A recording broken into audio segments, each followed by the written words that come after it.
PEGI 18.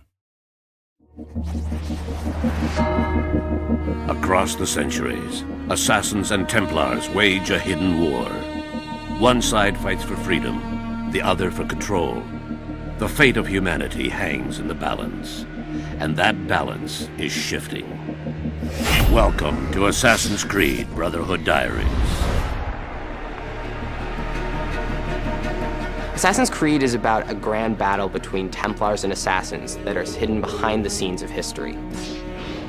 The Assassins are a force dedicated to maintaining and protecting our free will. And that sets them in direct opposition to the Templars, who are all about control. It's a very, very interesting universe where we have many levels of depth and many angles to explore. It's a totally immersive game where you get to relive amazing experience in a strong historical context.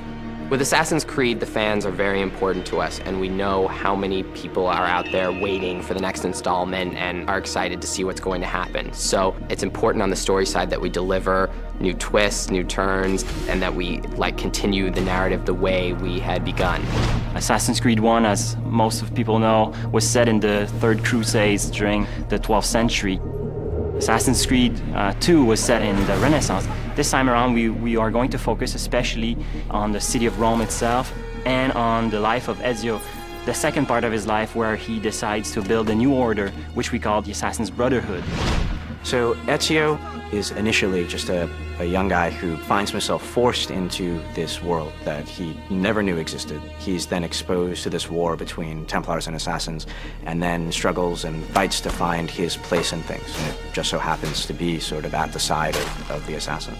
Assassin's Creed Brotherhood is a little bit like a new season of a great TV show. Assassin's Creed Brotherhood starts off at exactly the moment that Assassin's Creed 2 ended. So, when we made Assassin's Creed 2, we understood that Ezio's story was more epic than anything we could tell with one game.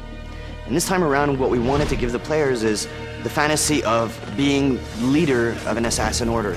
And it made sense for us to put the player in that position and have that extra responsibility of not only teaching them, but also recruiting them and molding the next generation of assassins. The player will be able to recruit new assassins, train them, and eventually send them on different types of missions.